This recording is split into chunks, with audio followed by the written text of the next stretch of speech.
કેમ છો જીનિયસ બાળકો? મજામાં? તો આજે પાછા ભેગા થયા છીએ ઘણા ટાઈમ પછી.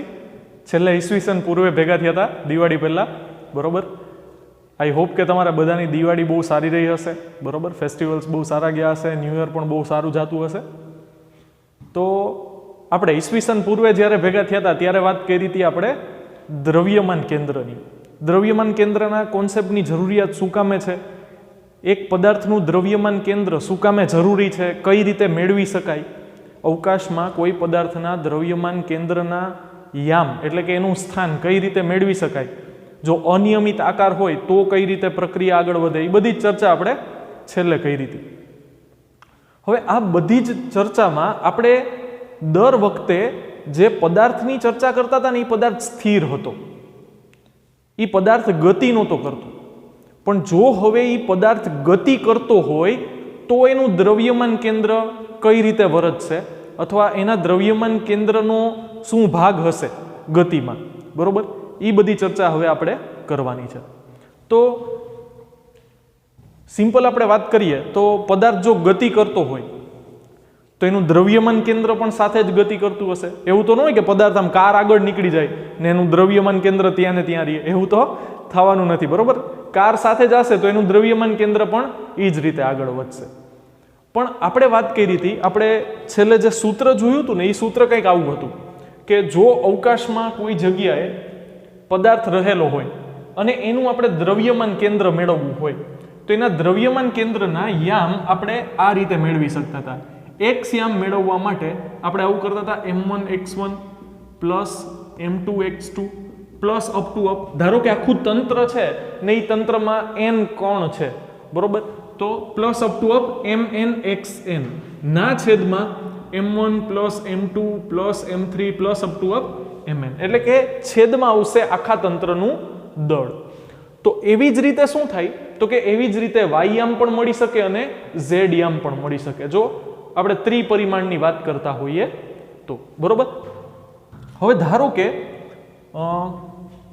ઉદાહરણ લઈ લઈએ એટલે વધારે સારી રીતે સમજાશે. ધારો કે આ રીતે એક પદાર્થ છે. હવે આ પદાર્થ છે એનું દ્રવ્યમાન કેન્દ્ર અહીંયા ક્યાંક હશે, નિયમિત આકાર લાગે છે, પણ ધારો કે નિયમિત આકાર નથી. આટલો ભાગ છે ને એ લાકડાનો બનેલો છે, આટલો ભાગ છે એ લોખંડનો બનેલો છે, તો એક્ઝેક્ટ એનું ભૌમિતિક કેન્દ્ર એનું દ્રવ્યમાન કેન્દ્ર નહીં થાય.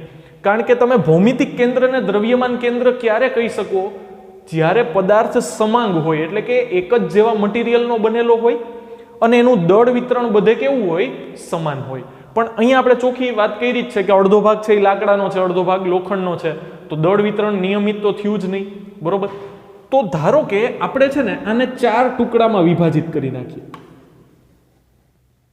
હવે આ 4 ટુકડા છે ને એ પાછા નિયમિત છે. એનો મતલબ કે આ ટુકડો આખો લોખંડનો જ બનેલો છે, સમાન જાડાઈનો બનેલો છે, એમાં દળ વિતરણ નિયમિત છે. તો ધારો કે આ પેલો ભાગ છે એનું દળ આપણે m1 લઈએ અને એનો જે આ કંઈક સ્થાન હશે ને અવકાશમાં, હવે આપણે આ જે પદાર્થ છે એનું દ્રવ્યમાન કેન્દ્ર મેળવવાનું છે. તો આપણે શું કરતા હતા, સૌથી ડાબી તરફ અને સૌથી નીચેની તરફમાંથી આપણે 2 અક્ષ દોરતા હતા, બરોબર. તો આ થઈ જતું હતું આપણું ઉગમ બિંદુ. તો આ બિંદુ છે એનું આ કાર્ટેશિયન યામ પદ્ધતિમાં કંઈક સ્થાન હશે. ધારો કે એના x યામને આપણે x1 કહીએ, બરોબર. આ બીજો પદાર્થ છે જેનું દળ m2 છે, એના સ્થાનને આપણે x2 કહીએ.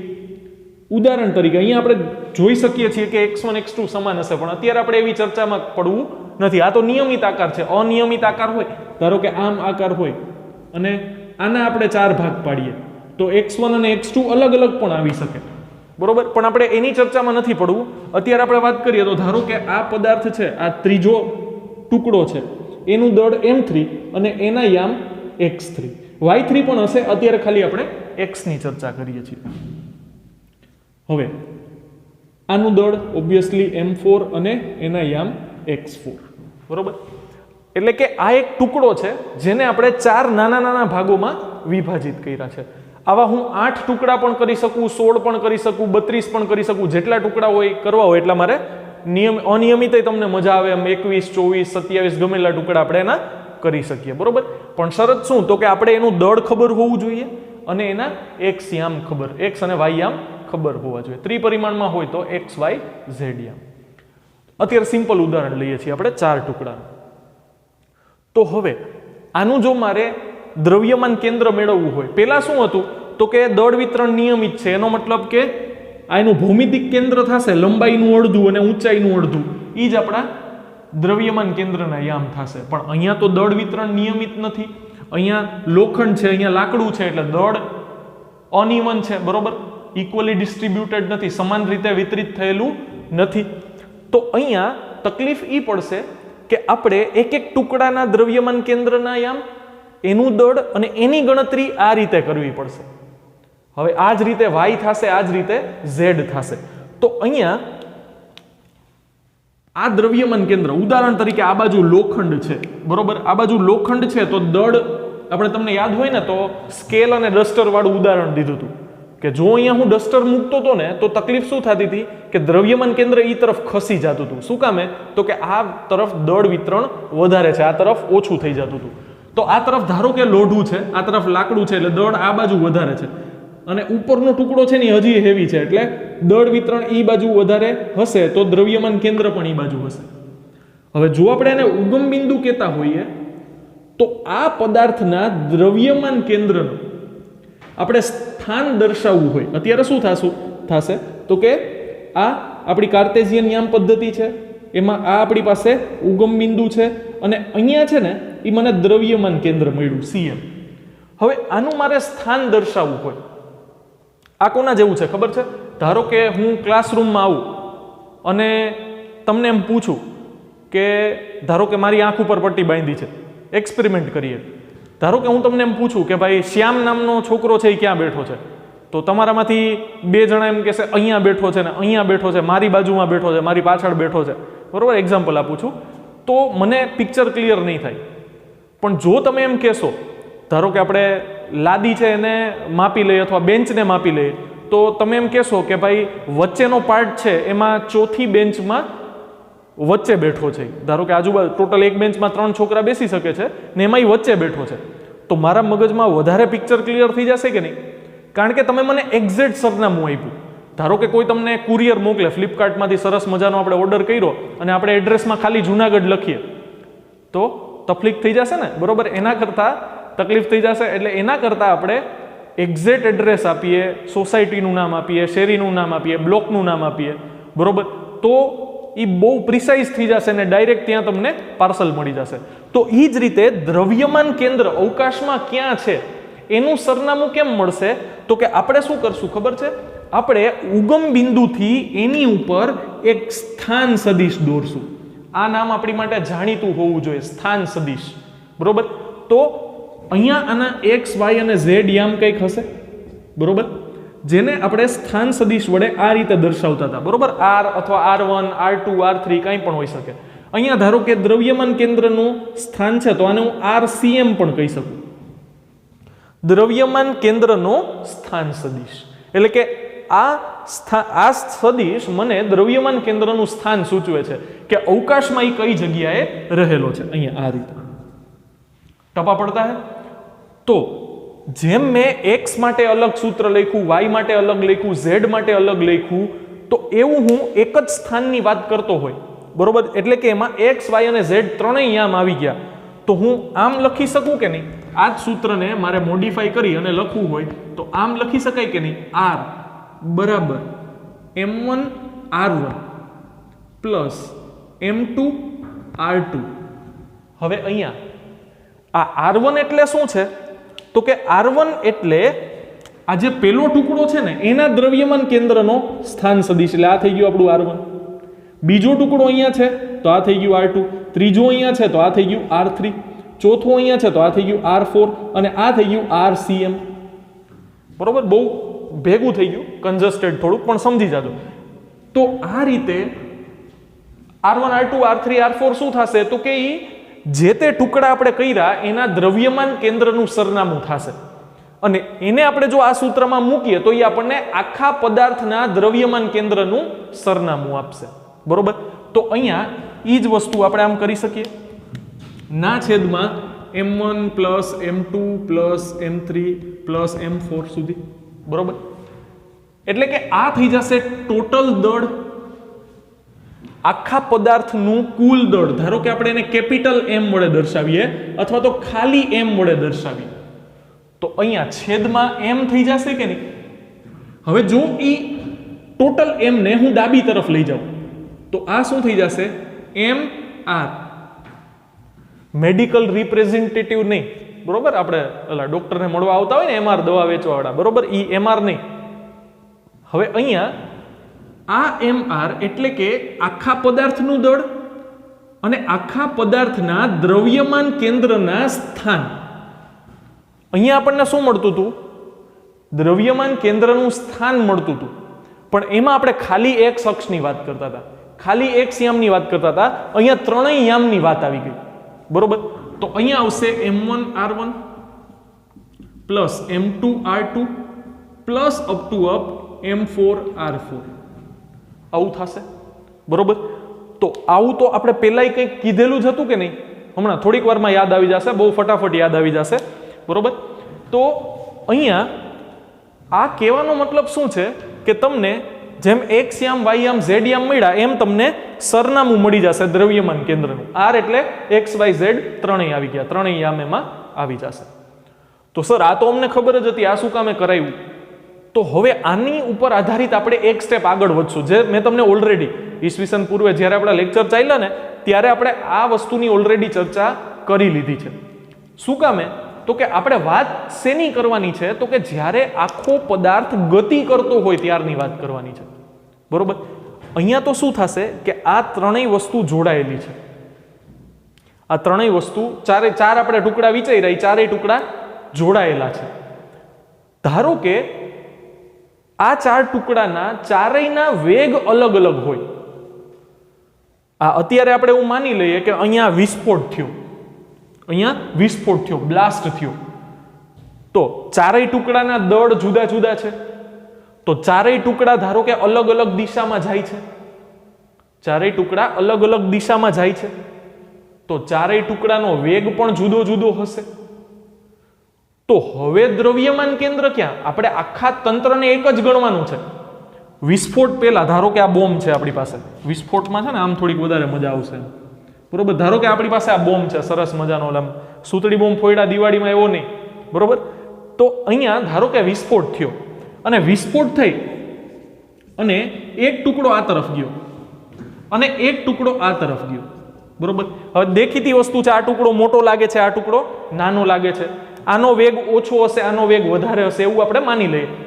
ધારો કે અહીંયા બાહ્ય બળ નથી લાગ્યું. સર બાહ્ય બળ વગર કેમ એ ગતિ કરશે? તો કે આંતરિક બળ લાગ્યું છે.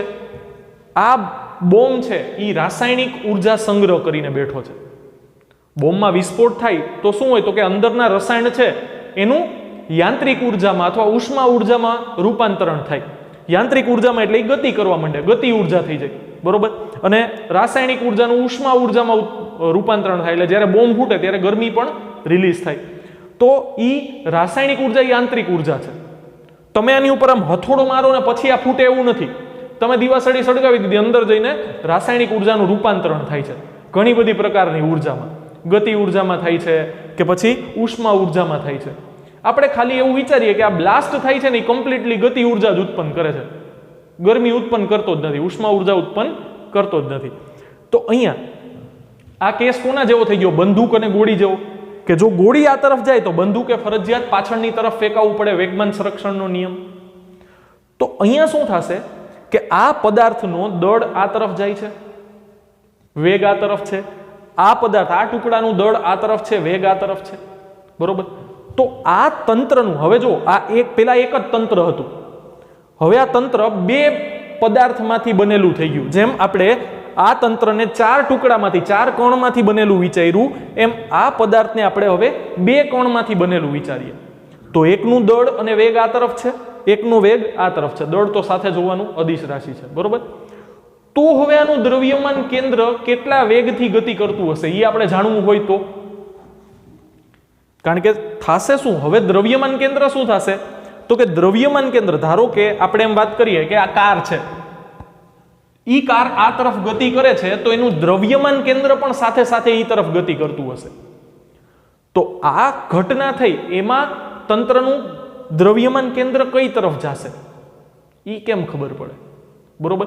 અથવા ધારો કે વિસ્ફોટ થઈને બે આ તરફ જતા હોય. ધારો કે આ એક આપણે આને બોમ્બ ભૂલી જાય, ધારો કે આ એક શું કહેવાય લાકડાનો અથવા પથ્થરનો આવો ગોળો છે, તમે જોરથી અહીંયા હથોડો મારો છો તો આ પથ્થરના બે ટુકડા, ધારો કે ટેનિસ બોલ છે અથવા ફૂટબોલ છે, તમે જોરથી અહીંયા કિક કરો અથવા હથોડો મારો છો તો આ બે ભાગમાં વિભાજિત થઈને આ રીતે ગતિ કરે છે. તો એનું દ્રવ્યમાન કેન્દ્ર કઈ તરફ ગતિ કરશે, કેટલા વેગથી ગતિ કરશે, કેટલા પ્રવેગથી ગતિ કરશે એ આપણે જાણવું હોય તો, કારણ કે સ્થિર હોય તો એ ક્યાંય ગતિ કરવાનું જ નથી, તમને એક્ઝેક્ટ એનું લોકેશન મળશે જે આમાંથી મળી શકે. પણ જો એ ગતિ કરતું હોય તો દ્રવ્યમાન કેન્દ્રનો વેગ કેટલો, દ્રવ્યમાન કેન્દ્રનો પ્રવેગ કેટલો એ મેળવવું હોય તો એની માટે એક બહુ સરસ મજાની આપણી પાસે મેથડ છે જે અહીંયાથી જ આપણને જવાબ આપશે.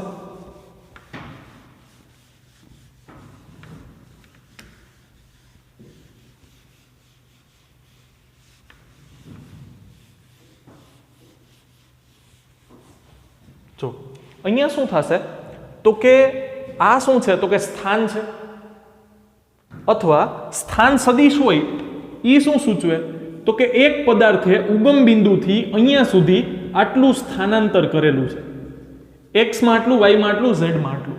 બરોબર. એનો મતલબ આ એક રીતે તો સ્થાનાંતર જ સૂચવે છે ને કે ઉગમ બિંદુથી અહીંયા પહોંચવા માટે આટલું અંતર એક્સમાં, આટલું અંતર વાયમાં, આટલું અંતર ઝેડમાં કાપવું પડશે. હવે એ અંતર કાપવા માટે કંઈક સમય પણ લાગ્યો હોય તો જો આ સ્થાનાંતરને અથવા અંતરને આપણે સમયની સાપેક્ષે એનું વિકલન કરીએ તો શું થશે તો કે સમયની સાપેક્ષે આ અત્યારે કોના યામ સૂચવે છે, કોનો સ્થાન સૂચવે છે તો કે દ્રવ્યમાન કેન્દ્રનું. બરોબર. તો આ થશે m1 d/dt r1 plus m2 d/dt r2 આવું થશે, plus up to m3 m4 m5 જેટલા ટુકડા હોય એ બધાનો આ રીતે સરવાળો કરવાનો. બરોબર. તો આ તમને શું આપશે ખબર છે? સ્થાનાંતર અથવા સ્થાનનું સમયની સાપેક્ષે વિકલન. તો એ તો વેગ આપશે કે નહીં? અંતરનું સમયની સાપેક્ષે વિકલન શું આપે? વેગ આપે. તો જો આ સ્થાન દ્રવ્યમાન કેન્દ્રનું હતું તો આ વેગ પણ કોનો આપે? દ્રવ્યમાન કેન્દ્રનો.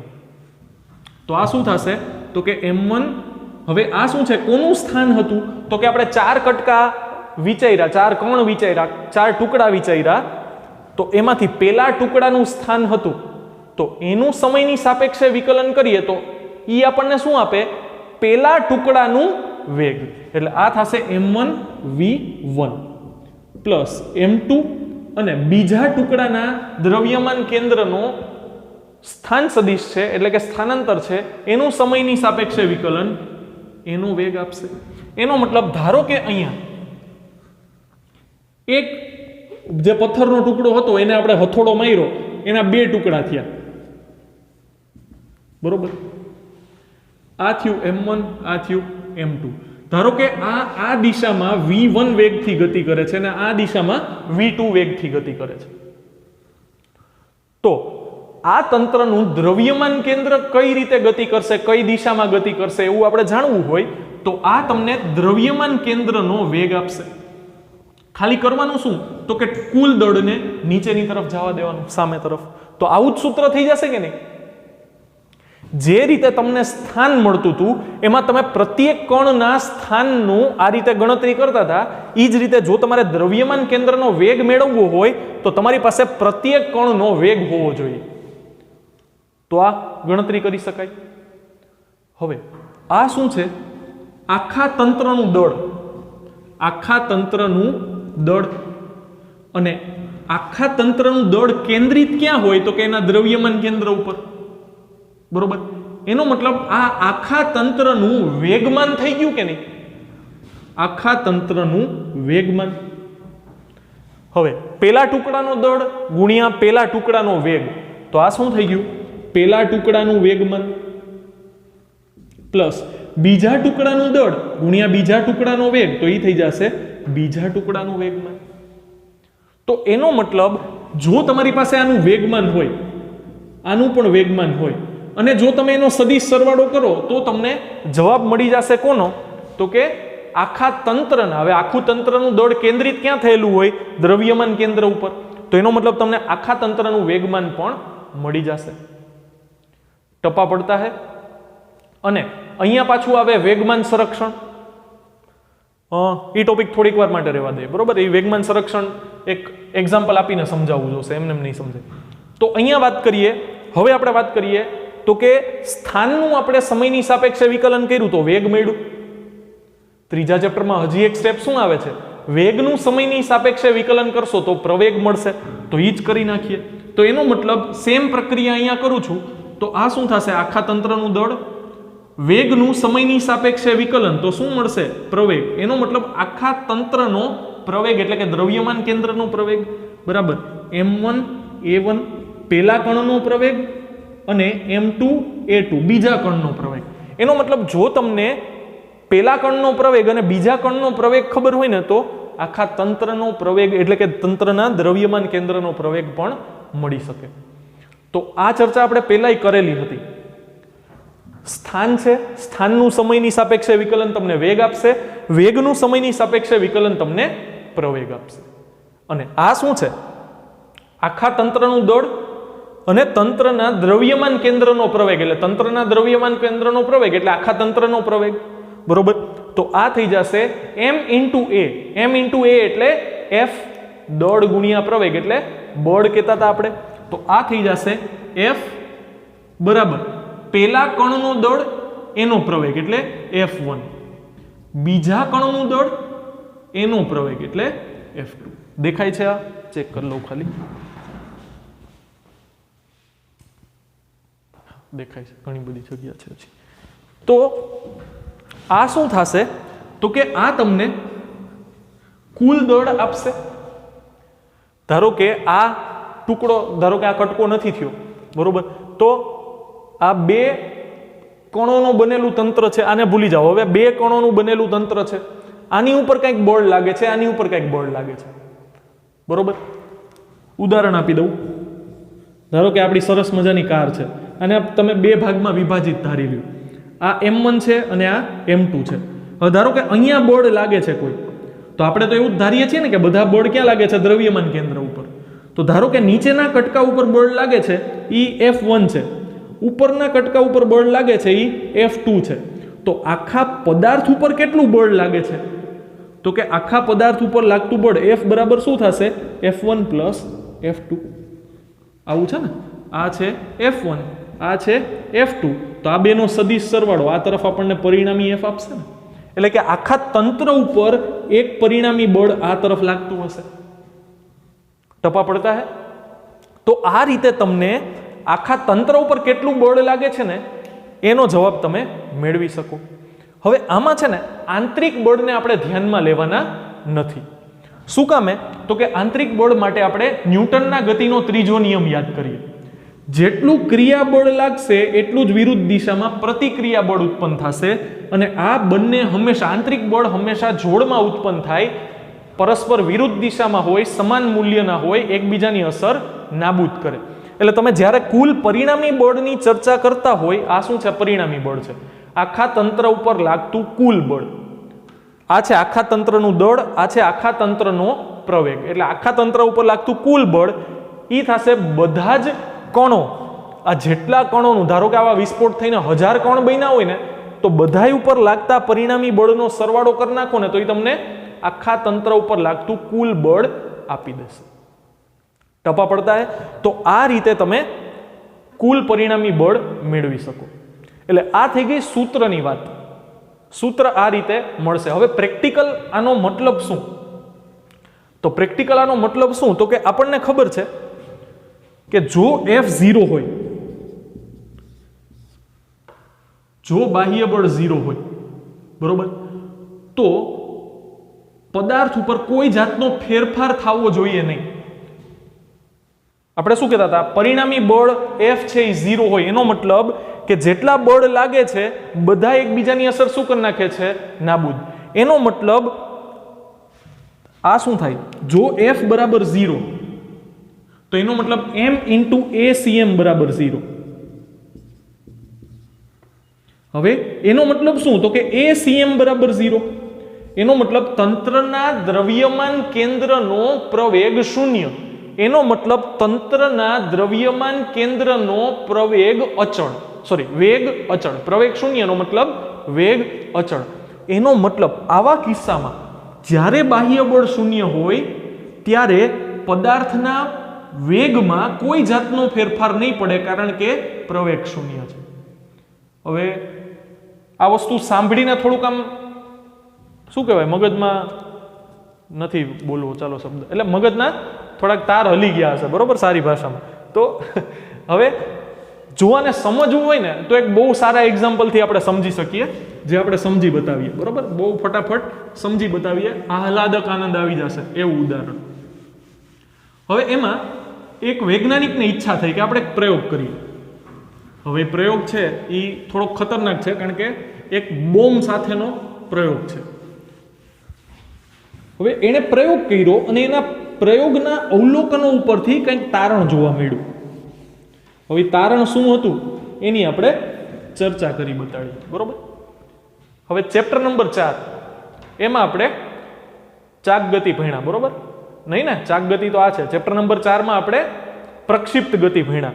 હવે પ્રક્ષિપ્ત ગતિમાં શું થાય છે, તો કે ધારો કે મને આમ ઈચ્છા થઈ, વૈજ્ઞાનિકને ઈચ્છા થઈ એવું રાખો, અને એ શું કરે છે, તો કે અમુક કોણે એક બોમ્બને પ્રક્ષિપ્ત ગતિ કરાવે છે.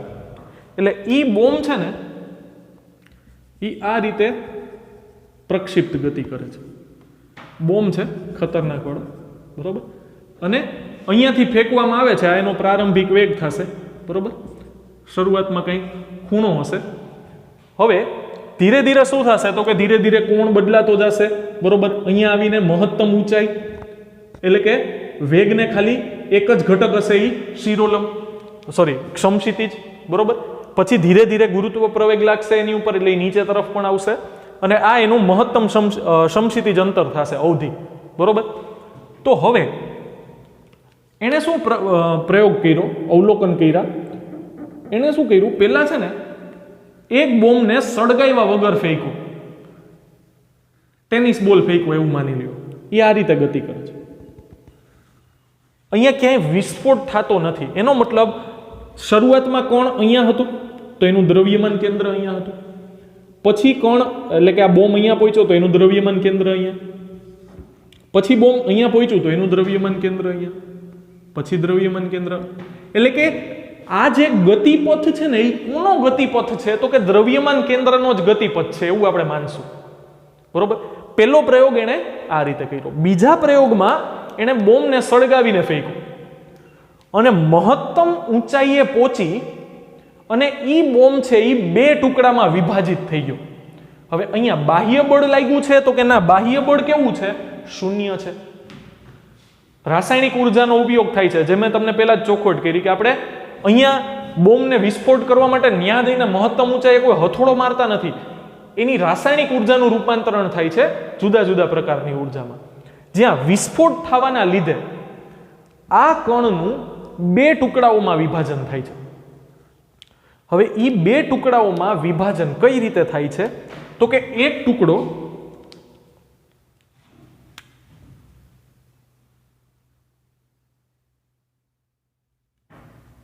આ રીતે ગતિ કરે છે.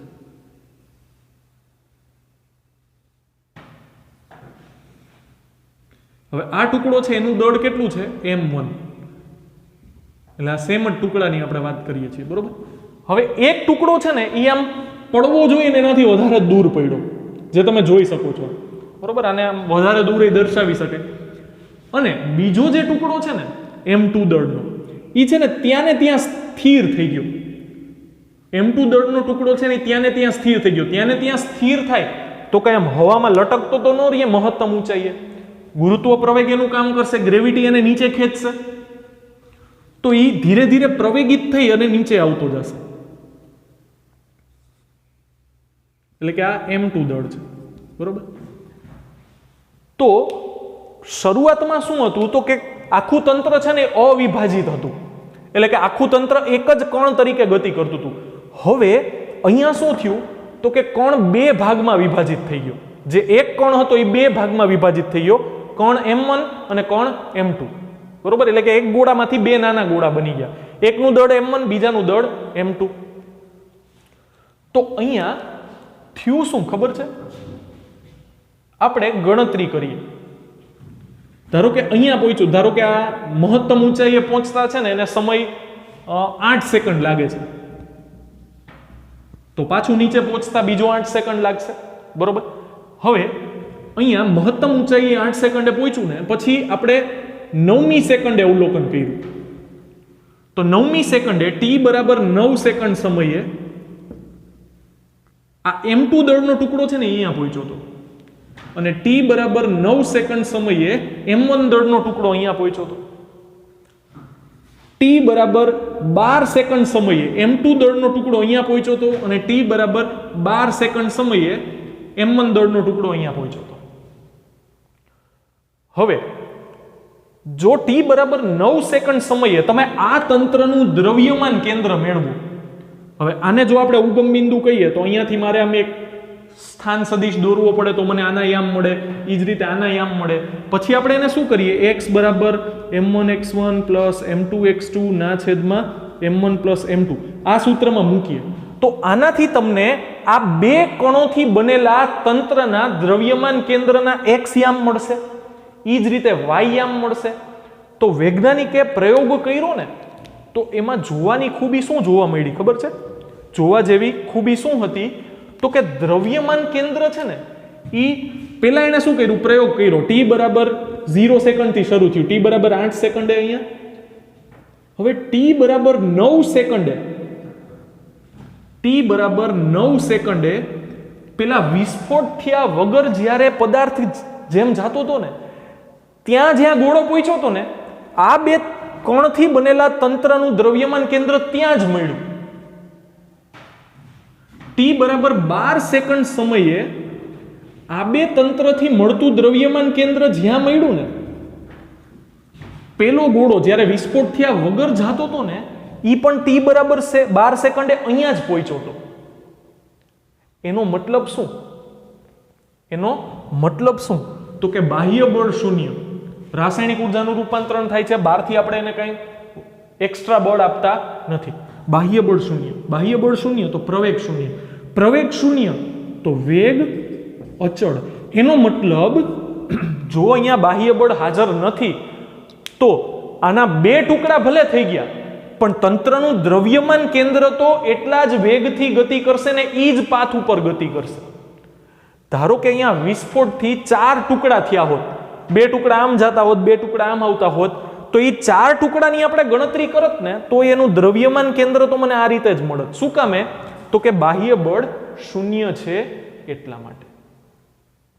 ટપા પડતા હે, થોડુંક ડાયજેસ્ટ કરવું અને થોડુંક એક્સેપ્ટ કરવું એ કોમ્પ્લિકેટેડ છે, કારણ કે આ આખો ગણતરી બેઝ છે ને આપણે આમાં બહુ ડિટેલમાં જવાની જરૂર નથી. આ આપણા સિલેબસમાં એટલું બધું ઇન ડિટેલ છે જ નહીં, ખાલી કહીને મૂકી દીધું છે. ઓલું ચીડવવા માટે ખાલી કહીને મૂકી દે ને એવું કહીને મૂકી દીધું છે. બહુ ડિટેલમાં આમાં લઈ ગયા નથી. આમાં ડિટેલમાં બહુ ઘણું બધું જઈ શકાય પણ આપણા સિલેબસમાં એટલું ડિટેલમાં નથી. તો આપણે ખાલી એટલું યાદ રાખવાનું કે જો બાહ્ય બળ શૂન્ય તો પ્રવેગ શૂન્ય, પ્રવેગ શૂન્ય તો વેગ અચળ. એનો મતલબ પદાર્થ વિસ્ફોટ થયા વગર જાય કે વિસ્ફોટ થઈને જાય, તંત્રના દ્રવ્યમાન કેન્દ્રના પથને એના વેગને કોઈ ફેરફાર થશે નહીં. એ તો એ જ એની મસ્તીમાં એ જ રસ્તે હાલ્યું જશે. તો આનો ફાયદો શું? તો કે અહીંયા આપણે હમણાં વાત કરી કે આવા બે ટુકડા થયા, ધારો કે આવા 20 ટુકડા થયા હોય તો આપણે બધાયના દળ ગણવા બેસવા પડે, બધાયના વેગ ગણવા બેસવા પડે. તો એ કામ બહુ કોમ્પ્લિકેટેડ થઈ જાય કે નહીં? બરોબર. તો આપણે એવું કોમ્પ્લિકેટેડ કામ કરવું જ નથી. આપણે ખાલી કોના વિશે ચર્ચા કરશું તો કે દ્રવ્યમાન કેન્દ્ર વિશે. કેટલા ટુકડા થયા એની આપણે ચર્ચા કરવાની જરૂર નથી. જો બાહ્ય બળ ગેરહાજર છે તો દ્રવ્યમાન કેન્દ્ર તો અહીંયા જ હશે t બરાબર 9 સેકન્ડે. પછી આના બે ટુકડા થાય તોય ભલે, 8 થાય તોય ભલે ને 800 થાય તોય ભલે. એનાથી કોઈ ફેર જ નહીં પડે. શું કામે? તો કે બાહ્ય બળ ગેરહાજર છે. એનો મતલબ વેગમાં, દ્રવ્યમાન કેન્દ્રના વેગમાં કોઈ જાતનો ફેરફાર થશે નહીં. ACM બરાબર 0 તો VCM બરાબર અચળ. એનો મતલબ જે તંત્રનું દ્રવ્યમાન કેન્દ્ર છે એના વેગમાં બાહ્ય બળ ગેરહાજર છે એટલે કોઈ જાતનો ફેરફાર આવશે નહીં. T બરાબર 9 સેકન્ડે વિસ્ફોટ થયા વગર જ્યાં ગોળો પહોંચ્યો હતો ને, વિસ્ફોટ બાદ પણ એનું દ્રવ્યમાન કેન્દ્ર તમને ત્યાં જ મળશે. ટપા પડતા હે? તો ગણતરી માટે થઈને આ જે મેથડ છે એ બહુ સહેલી થઈ જશે અને આના ઉપયોગો ઘણા બધા છે. એટલે કે જે ઉદાહરણ આપણને ટેક્સ્ટ બુકમાં આપ્યા છે એના સિવાય પણ આપણે ચર્ચા કરશું, પણ એ નેક્સ્ટ લેક્ચરમાં. બરોબર? તો આ હતી આજની વાત આપણી દ્રવ્યમાન કેન્દ્રની ગતિ ઉપર આધારિત, અને થિયરી બેઝડ જ છે એટલે આપણે હોમવર્કની કોઈ રિક્વાયરમેન્ટ છે નહીં. બરોબર? તો મળીએ નેક્સ્ટ લેક્ચરમાં, ત્યારે આ થિયરીને આપણે થોડીક આગળ વધારશું. હવે એકદમ શોર્ટ જ છે, બહુ કંઈ છે નહીં આમાં. બરોબર? તો મળીએ નેક્સ્ટ લેક્ચરમાં. ત્યાં સુધી keep preparing. All the very best. Thank you very much.